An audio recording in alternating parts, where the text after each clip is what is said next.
Hello everyone, आप देख रहे हैं the royal study YouTube channel. आज हम लोग पढ़ने वाले हैं BA semester 5 economic geography major 10 का इम्पोर्टेंट क्वेश्चंस जो कि 1 मार्क्स लाइक सब्जेक्टिव टाइप्स हैं। तो 1 मार्क्स में जो क्वेश्चन आते हैं एग्ज़ाम में पूछे जाते हैं, तो उन सारे क्वेश्चंस को हम देखेंगे कि इनमें से कैसे कैसे क्वेश्चंस जो हैं वो पूछे जाते हैं 1 मार्क्स लाइक। तो फर्स्ट क्वेश्चन है, आर्थिक भूगोल में मानव की किन क्रियाओं का अध्ययन किया जाता है। तो आर्थिक भूगोल में किन क्रियाओं का अध्ययन किया जाता है, यानी इकोनॉमिक ज्योग्राफी में मानव जो वर्क्स करते हैं, तो कौन कौन से वर्क्स को उन लोग स्टडी करता है इकोनॉमिक ज्योग्राफी में। तो मानव की सभी आर्थिक क्रियाएं, जितनी भी प्रकार की आर्थिक क्रियाएं करता है मानव, तो उनकी सभी आर्थिक क्रियाओं का अध्ययन किया जाता है किसमें, आर्थिक भूगोल में, इकोनॉमिक ज्योग्राफी में। तो कौन कौन से आर्थिक क्रियाएं करता है मानव, प्राथमिक क्रिया, द्वितीयक क्रिया, तृतीयक क्रिया, चतुर्थक और पंचम, सभी क्रियाकलापों का अध्ययन किया जाता है किसमें, मानव ये आर्थिक भूगोल में किया जाता है। तो प्राथमिक क्रिया जो होता है वो भूमि से रिलेटेड, जैसे कि कृषि का कार्य करना और खनन इत्यादि, ये सब किस में, प्राथमिक में आते हैं। द्वितीयक में क्या आता है, द्वितीयक में विनिर्माण उद्योग, ये जो कच्चे माल को विनिर्मित वस्तुओं में बदलने की क्रिया होती है उसे द्वितीयक क्रिया कहते हैं। और तृतीयक क्रिया में सेवा क्षेत्र का आ जाता है, परिवहन आ जाता है, ट्रांसपोर्टेशन, ये सब आ जाता है, तो ये तृतीयक में आता है। इसी प्रकार चतुर्थक और पंचम होता है। अब क्वेश्चन नंबर 2 क्या है, किस प्रक्रम के द्वारा लोयस मिट्टी या लोयस मृदा की रचना होती है। तो पवन प्रक्रम के द्वारा होती है। किसके द्वारा, पवन प्रक्रम के द्वारा। पवन प्रक्रम में क्या होता है, हवा के द्वारा धूल और मिट्टी को, मतलब कि हवा के द्वारा धूल और मिट्टी क्या करते हैं, धूल और मिट्टी के निक्षेपण से। तो हवा के द्वारा धूल और मिट्टी का क्या होता है, निक्षेपण होता है, इसी को हम पवन प्रक्रम कहते हैं और इसी के द्वारा लोयस मिट्टी की रचना होती है। क्वेश्चन नंबर 3 है, विश्व की सबसे लंबी नदी कौन सी है। विश्व की सबसे लंबी नदी जो है वो है नील नदी, जो कि अफ्रीका महाद्वीप में बहती है। कौन से महाद्वीप में बहती है, अफ्रीका महाद्वीप में बहती है नील नदी, ये विश्व की सबसे लंबी नदी है।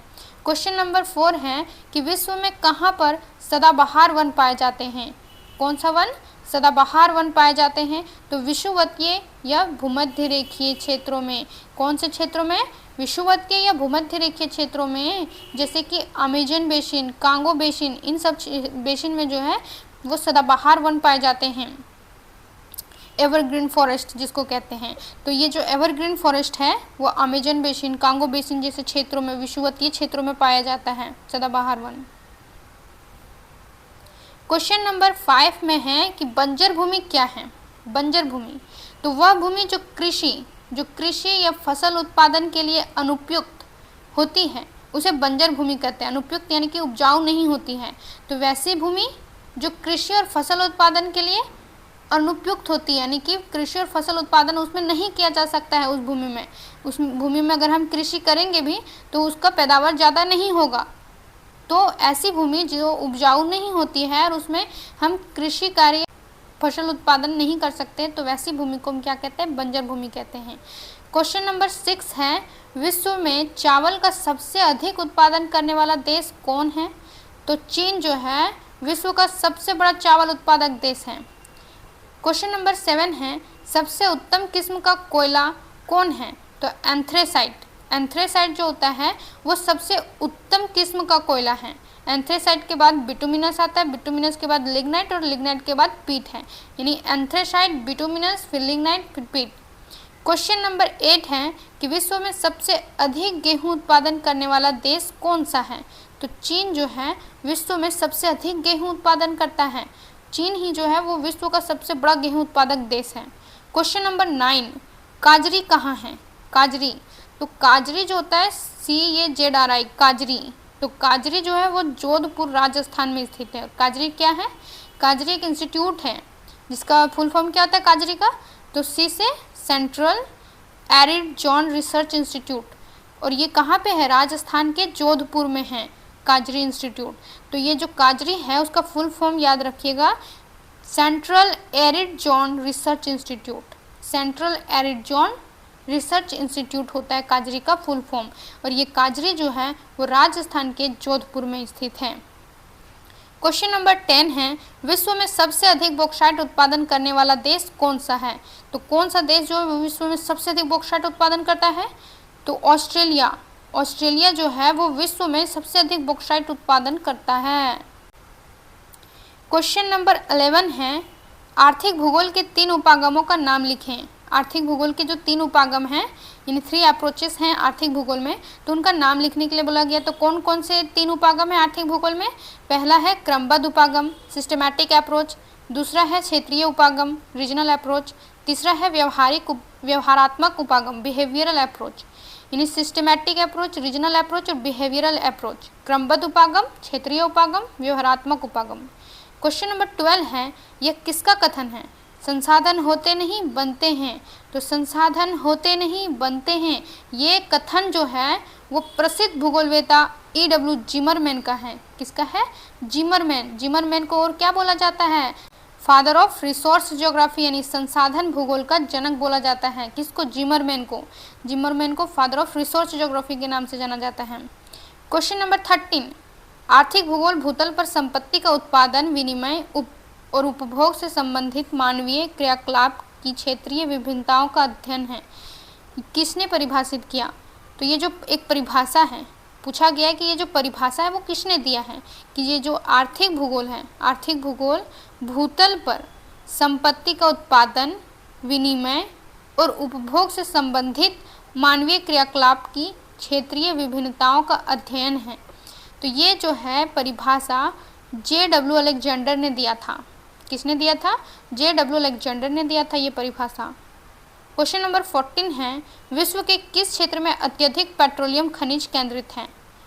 विश्व का कौन सा क्षेत्र जो है जहाँ पे बहुत अधिक पेट्रोलियम खनिज पाया जाता है? तो वो है मध्य पूर्व और पश्चिम एशिया, मतलब कि मध्य पूर्व अथवा पश्चिम एशिया क्षेत्र। पश्चिम एशिया क्षेत्र में कौन कौन आ जाता है? जैसे कि सऊदी अरब, ईरान, इराक। और ये मध्य पूर्व का जो क्षेत्र बोला गया है, ये शायद इसमें रूस हो जाएगा, क्योंकि रूस भी जो होता है ना उसमें तेल क्षेत्र है। क्वेश्चन नंबर 15 है, भारत के कपास क्षेत्र का नाम लिखें। तो भारत का जो कपास क्षेत्र है उसके नाम लिखने के लिए बोला गया। तो कौन सा भारत में कपास क्षेत्र किसे कहा जाता है? तो दक्कन का पठार। दक्कन का पठार जो है एक बेसाल्ट पठार है, ज्वालामुखी क्रियाओं से बना हुआ है ये दक्कन का पठार। इसलिए यहाँ पे क्या पाया जाता है? काली मृदा पाया जाता है। काली मिट्टी को रेगुर मृदा के नाम से भी जाना जाता है। तो मुख्य रूप से यह जो दक्कन का पठार के मुख्य रूप से महाराष्ट्र और गुजरात राज्य, तो भारत के कपास क्षेत्र जो हैं वो दक्कन के पठार के मुख्य रूप से महाराष्ट्र और गुजरात राज्य में स्थित हैं। क्वेश्चन नंबर 16 क्या कह रहा है कि झारखंड राज्य के बॉक्साइट खनन क्षेत्र का नाम लिखें। तो झारखंड राज्य में कौन सा ऐसा क्षेत्र है जहाँ पे बॉक्साइट खनन होता है? तो लोहरदग्गा और गुमला। तो लोहरदग्गा और गुमला क्षेत्र में बॉक्साइट खनन होता है, जिसमें से लोहरदग्गा प्रमुख है। क्वेश्चन नंबर 17, वेबर के औद्योगिक अवस्थापन सिद्धांत का नाम लिखें। किसका नाम लिखने के लिए बोला गया है? वेबर के औद्योगिक अवस्थापन सिद्धांत। तो ये जो सिद्धांत दिया है इन्होंने औद्योगिक अवस्थापन सिद्धांत, तो इसका नाम क्या है? न्यूनतम लागत सिद्धांत। इसका अन्य नाम है न्यूनतम लागत सिद्धांत, क्योंकि न्यूनतम लागत पर आधारित यह सिद्धांत थी, इसीलिए न्यूनतम लागत सिद्धांत इसका दूसरा नाम है। क्वेश्चन नंबर 18, विश्व के 2 वृहद अंतर महाद्वीपीय रेल मार्ग का नाम लिखें। विश्व के 2 वृहद अंतर महाद्वीपीय रेल मार्ग कौन कौन से हैं? पहला है ट्रांस साइबेरियन रेल मार्ग और दूसरा है ट्रांस कनाडियन रेल मार्ग। तो ट्रांस साइबेरियन रेल मार्ग जो है वो रूस में है और ट्रांस कनाडियन रेल मार्ग कनाडा में है। क्वेश्चन नंबर 19 है, विश्व के 2 वृहद व्यापारिक खंडों का नाम लिखें। क्या करें? विश्व के 2 वृहद व्यापारिक खंडों का नाम लिखने के लिए बोला गया है, जिसमें से पहला है यूरोपीय संघ और दूसरा है आसियान। यूरोपीय संघ यानी EU, यूरोपियन यूनियन, EU का फुल फॉर्म होगा यूरोपियन यूनियन, और आसियान में जो ASEAN आसियान है उसका फुल फॉर्म होता है association of south east Asian nation. तो association of south east Asian nation जो है वो आसियान का फुल फॉर्म है। क्वेश्चन नंबर 20 है, दक्षिण अमेरिका का जो गेहूं उत्पादक क्षेत्र है उसका नाम लिखें। तो अर्जेंटीना का पंपास क्षेत्र में क्या होता है? गेहूं उत्पादन होता है। कहाँ पे? दक्षिण अमेरिका में। क्वेश्चन नंबर 21 है, सवाना घास के मैदान कहाँ हैं? सवाना घास का जो मैदान है वो कहाँ है? तो अफ्रीका के उष्णकटिबंधीय क्षेत्रों में सवाना घास का मैदान है।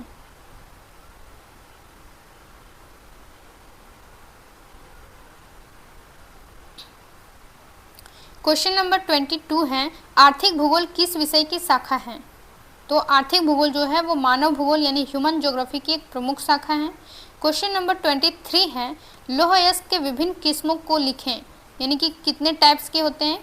तो लौह अयस्क जो होते हैं, लौह अयस्क के 4 प्रमुख किस्में हैं। 4 प्रमुख किस्में कौन कौन सी हैं? पहला है मैग्नेटाइट, दूसरा है हेमेटाइट, तीसरा है लिमोनाइट और चौथा है siderite. Magnetite, hematite, limonite, siderite, जिसमें से जो ये मैग्नेटाइट है वो सर्वोत्तम प्रकार का लौह अयस्क है, क्योंकि इसमें लोहांश की सबसे अधिक मात्रा पाई जाती है। तो ऊपर से नीचे लोहांश की मात्रा जो है घटते जाती है, सबसे अधिक मैग्नेटाइट में, उसके बाद हेमेटाइट में, उसके बाद लिमोनाइट में, उसके बाद सिडेराइट में। तो लोहांश की मात्रा के आधार पर क्या किया गया, लौह अयस्क की 4 प्रमुख किस्में बताई गई हैं। क्वेश्चन नंबर 24 है, मेसाबी श्रेणी। मेसाबी श्रेणी का संबंध किस खनिज से है? तो ये जो मेसाबी श्रेणी है वो यूएसए में स्थित है। कहाँ पे? यूएसए में स्थित है, और इसका संबंध जो है वो लौह अयस्क खनिज से है। मेसाबी श्रेणी में क्या पाया जाता है, कौन सा खनिज? तो लौह अयस्क पाया जाता है, इसीलिए मेसाबी श्रेणी का संबंध जो है वो लौह अयस्क से है। क्वेश्चन नंबर 25 है, तेल शोधन हेतु विख्यात जो अबादान है, अबादान किस देश में अवस्थित है? तो ये जो अबादान है ये तेल शोधन के लिए प्रसिद्ध है। किसके लिए? तेल शोधन के लिए प्रसिद्ध है, यानी कि ऑयल प्यूरिफिकेशन के लिए। तो ये ईरान का एक शहर है अबादान, और यहाँ पे ऑयल प्यूरिफिकेशन होता है, तेल शोधन का कार्य होता है। ये ईरान का एक शहर है, ईरान में स्थित है। क्वेश्चन नंबर 26 है, कृषि के अवस्थिति सिद्धांत किस विद्वान ने दिया है? तो यह सिद्धांत प्रसिद्ध जर्मन अर्थशास्त्री वॉन थ्यूनेन ने दिया है, और कब दिया है? तो 1826 ईस्वी में दिया था। किसने? तो वॉन थ्यूनेन ने। वॉन थ्यूनेन ने कौन सा सिद्धांत? तो कृषि अवस्थिति सिद्धांत, कृषि की अवस्थिति सिद्धांत दिया इन्होंने, वॉन थ्यूनेन ने 1826 ईस्वी में। क्वेश्चन नंबर 27, आर्थिक भूगोल को परिभाषित कीजिए, यानी कि आर्थिक भूगोल को, मतलब आर्थिक भूगोल की परिभाषा पूछा है। तो आर्थिक भूगोल जो है मानव भूगोल की एक प्रमुख शाखा है। तो आर्थिक भूगोल मानव भूगोल की वह शाखा है जो पृथ्वी पर मानव की आर्थिक क्रियाओं, तो मानव की आर्थिक क्रियाओं में क्या क्या, उत्पादन, विनिमय और उपभोग के क्षेत्रीय वितरण का अध्ययन करती हैं। तो आर्थिक भूगोल जो है वो मानव भूगोल की एक शाखा है। तो आर्थिक भूगोल मानव भूगोल की वह शाखा है जो पृथ्वी पर मानव की आर्थिक क्रियाओं के क्षेत्रीय वितरण का अध्ययन करता है। तो मानव जो अपनी आर्थिक क्रियाएं करता है वो किन किन क्षेत्रों में करता है, कैसे उनका वितरण है, उसका वितरण का जो प्रारूप है उसका अध्ययन करता है वो। क्वेश्चन नंबर 28 क्या है? तो संसाधन से आप क्या समझते हैं, यानी कि व्हाट इज रिसोर्स, संसाधन से आप क्या समझते हैं? तो पर्यावरण में उपलब्ध वे सभी वस्तुएं जो मानव की आवश्यकताओं को पूरा करने में सक्षम और उपयोगी होती हैं वे संसाधन कहलाती हैं। संसाधन किसे कहते हैं? पर्यावरण में उपलब्ध वे सभी वस्तुएं जो मानव की आवश्यकताओं को पूरा करने में सक्षम हैं और मानव के लिए उपयोगी होती हैं, उसे संसाधन कहा जाता है। और इसे बनाने के लिए क्या है, हमारे पास टेक्नोलॉजी भी होना चाहिए। संसाधन को बनाने के लिए, संसाधन को वैसे ही संसाधन नहीं बनता, उसे हम उपयोग कैसे करेंगे, मतलब उसका टेक्नोलॉजी, उसका तकनीक हमें आना चाहिए, उसे उपयोग करने का तरीका हमें पता होना चाहिए, तब कोई चीज़ जाकर हमारे लिए संसाधन बनेगा। नहीं तो हमारे पास तो उसका भरमार है, लेकिन हम तो उसके बारे में कुछ जानते ही नहीं हैं, उसका तकनीक ही हमें पता नहीं कि कैसे उपयोग करेंगे, और वो हमारे लिए जो है वो उपयोगी है, लेकिन हम तब तक उसे उपयोग नहीं कर सकते जब उसका तकनीक ना पता हो। इसीलिए बनाने के लिए तकनीक भी होना चाहिए। तो जिमरमैन ने क्या कहा था, संसाधन होते नहीं बनाए जाते हैं। इसीलिए संसाधन तब तक संसाधन नहीं है जब तक हम उसे बना नहीं लेते अपने लिए उपयोगी। क्वेश्चन नंबर 29, नवीकरणीय यानी कि रीन्यूएबल संसाधन। तो नवीकरणीय संसाधन जो है, नवीकरणीय संसाधन का एक उदाहरण दीजिए। तो सौर ऊर्जा, सौर ऊर्जा क्या है, नवीकरणीय संसाधन का उदाहरण है। नवीकरणीय संसाधन होता क्या है? तो ऐसा संसाधन जिसका प्रकृति में असीमित भंडार है और ये कभी खत्म नहीं होता, मतलब असीमित है। क्वेश्चन नंबर 30, तो अनवीकरणीय यानी कि नॉन रिन्यूएबल संसाधन किसे कहते हैं? तो नॉन रिन्यूएबल जो रिसोर्स हैं, यानी अनवीकरणीय संसाधन किसे कहते हैं? तो वे संसाधन जिनका भंडार सीमित है, लिमिटेड है, और एक बार समाप्त होने के बाद उन्हें दोबारा बनने में लाखों वर्ष लगते हैं, जैसे कि कोयला, पेट्रोलियम और प्राकृतिक गैस। क्वेश्चन नंबर 31 है, संसाधन संरक्षण का मुख्य उद्देश्य क्या है? तो संसाधनों का बिना बर्बादी किए विवेकपूर्ण और योजनाबद्ध तरीके से उपयोग करना ताकि भविष्य के लिए सुरक्षित रहें। संसाधनों का क्या करना? बिना बर्बादी किए उसका विवेकपूर्ण तरीके से और योजनाबद्ध तरीके से उपयोग करना, ताकि क्या करें? ताकि वे भविष्य के लिए सुरक्षित रहें। तो संसाधनों का इस प्रकार से उपयोग करना, यानी बिना बर्बाद किए उसे इस प्रकार से उपयोग करना ताकि वो भविष्य में जो आने वाली पीढ़ियां हैं उन लोगों के लिए भी बचा रहें। क्वेश्चन नंबर 32, सतत विकास यानी सस्टेनेबल डेवलपमेंट की अवधारणा क्या है? तो ऐसा विकास जो वर्तमान पीढ़ी की आवश्यकताओं को पूरा करने के साथ साथ भविष्य की पीढ़ियों के लिए भी संसाधनों को सुरक्षित रखें। तो सतत विकास क्या है? ऐसा विकास जो वर्तमान पीढ़ी की आवश्यकताओं को पूरा करने के साथ साथ वो क्या करता है? भविष्य में जो आने वाली पीढ़ियां हैं उन लोगों के लिए भी संसाधनों को सुरक्षित रखे। तो यही है इसकी अवधारणा सतत विकास की। तो क्वेश्चन नंबर 33 क्या है? सर्वोत्तम गुणवत्ता वाले लौह अयस्क का नाम लिखें। तो सर्वोत्तम गुणवत्ता वाला लौह अयस्क क्या है? मैग्नेटाइट। मैग्नेटाइट जो है वो सर्वोत्तम गुणवत्ता वाला लौह अयस्क है। तो मैग्नेटाइट के बाद आता है हेमेटाइट, फिर आता है लिमोनाइट, फिर आता है सिडेराइट। क्वेश्चन नंबर 34 क्या है? तो क्वेश्चन नंबर 34 में बोला गया है बॉक्साइट किस धातु का मुख्य अयस्क है? बॉक्साइट जो है वो एल्यूमिनियम का एक अयस्क होता है। तो बॉक्साइट जो है वो एल्यूमिनियम का मुख्य अयस्क है। क्वेश्चन नंबर 35, कोयले के 4 प्रकारों में से सबसे घटिया या प्राथमिक श्रेणी का कोयला कौन सा है? सबसे घटिया यानी कि निम्न कोटि का कोयला, सबसे निम्न कोटि का कोयला, और प्राथमिक श्रेणी का यानी कि कोयला निर्माण जब शुरू होता है तो सबसे पहले यही वाला बनता है, पीट। उसका नाम है पीट। तो पीट कोयला जो है वो कोयले के 4 प्रकारों में से सबसे घटिया यानी सबसे निम्न कोटि का है और प्राथमिक श्रेणी का है। यानी कोयला निर्माण प्रोसेस जब होता है तो सबसे फर्स्ट स्टेप जो होता है सबसे पहले पीट बनता है। फिर जब समय होता रहता है दबाव के कारण, ये सब के कारण, फिर पीट से धीरे धीरे बनता है लिग्नाइट बनता है। लिग्नाइट के बाद बिटुमिनस बनता है। बिटुमिनस के बाद एंथ्रासाइट बनता है। एंथ्रासाइट जो है वो कोयले का सबसे सर्वोत्तम प्रकार होता है। क्वेश्चन नंबर 36, तरल सोना। तरल सोना जो है वो किस ऊर्जा संसाधन को कहा जाता है? तो पेट्रोलियम को कच्चा तेल बोला जाता है। तो तरल सोना, इसे काला सोना, तरल सोना, कच्चा तेल के नाम से जाना जाता है। किसको? पेट्रोलियम को। तो तरल सोना जो है वो किस ऊर्जा संसाधन को कहा जाता है? क्वेश्चन नंबर 37, चावल की कृषि के लिए उपयुक्त मिट्टी कौन सी है? तो चावल की कृषि के लिए जो उपयुक्त मिट्टी है वो है जलोढ़ मिट्टी, उपजाऊ जलोढ़ मिट्टी। क्वेश्चन नंबर 38, कपास की खेती के लिए सबसे उपयुक्त मिट्टी कौन सी है? तो कपास की खेती के लिए सबसे उपयुक्त मिट्टी का नाम बताइए। काली मिट्टी। काली मिट्टी को काली कपास मृदा और रेगुर मृदा के नाम से भी जाना जाता है। काली मिट्टी का अन्य नाम क्या है? काली कपास मृदा और रेगुर मृदा। क्वेश्चन नंबर 39, विटलसी ने विश्व को कितने मुख्य कृषि प्रदेशों में विभाजित किया था? तो ये जो विटलेसी हैं उन्होंने विश्व को 13 कृषि प्रदेशों में बांटा था। और कब? 1936 में। तो 1936 ईस्वी में विटलेसी द्वारा पूरे विश्व को 13 कृषि प्रदेशों में बांटा गया था। क्वेश्चन नंबर 40 है, वॉन थ्यूनेन का सिद्धांत किस वर्ष प्रतिपादित हुआ था? तो वॉन थ्यूनेन जो है उन्होंने अपना कृषि अवस्थापना सिद्धांत जो है, कृषि अवस्थापन सिद्धांत, वो उन्होंने 1826 ईस्वी में दिया था। तो वॉन थ्यूनेन का सिद्धांत किस वर्ष प्रतिपादित हुआ था? 1826 ईस्वी में।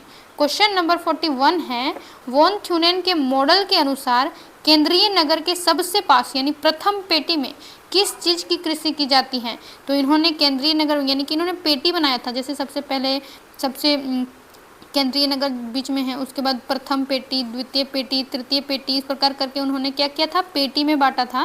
तो प्रथम यानी केंद्र के सबसे निकट क्या होना चाहिए? प्रथम पेटी में किस चीज़ की कृषि की जानी चाहिए? तो प्रथम पेटी में साग सब्जी और दूध उत्पादन। कौन सा सब कृषि? तो साग सब्जी का उत्पादन और दूध उत्पादन, जो शीघ्र नष्ट होने वाली वस्तुएं हैं। साग सब्जी और दूध क्या है? ये सब शीघ्र नष्ट होने वाली वस्तुएं हैं। तो जो जल्दी खराब हो जाती है उन वस्तुओं का जो उत्पादन है वो सबसे पास में यानी कि नगर के सबसे पास में होना चाहिए, जैसे प्रथम पेटी में।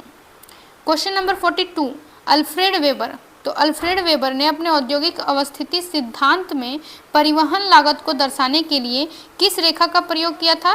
तो उन्होंने परिवहन लागत को दर्शाने के लिए आइसोडापेन आइसोडापेन तो समान परिवहन लागत रेखा। आइसोडापेन को क्या बोला जाता है? समान परिवहन लागत रेखा बोला जाता है। Question number 43। तो क्वेश्चन नंबर 43 में क्या कहता है ये कि वेबर के अनुसार शुद्ध कच्चा माल क्या है? वेबर के अनुसार जो शुद्ध कच्चा माल यानी प्योर रॉ मटेरियल क्या है? तो वह कच्चा माल जिसके वजन में उत्पादन प्रक्रिया के दौरान कोई कमी नहीं आती, जैसे कि कपास। तो कपास का जब उत्पादन किया जाता है मतलब उसके उत्पादन प्रक्रिया के दौरान कोई कमी नहीं आती उसके वजन में, इसीलिए कपास एक ऐसा कच्चा माल है जिसके वजन में क्या होता है, मतलब उसका वजन नहीं घटता है, तो वजन में उत्पादन प्रक्रिया के दौरान कोई कमी नहीं आती है, इसलिए इसे शुद्ध कच्चा माल कहा जाता है। वेबर के अनुसार शुद्ध कच्चा माल क्या है? तो वह कच्चा माल जिसके वजन में उत्पादन प्रक्रिया के दौरान कोई कमी नहीं आती। फॉर एग्जाम्पल के लिए कपास। क्वेश्चन नंबर 44, आधुनिक औद्योगिक विकास की धुरी या मूल उद्योग किस उद्योग को कहा जाता है?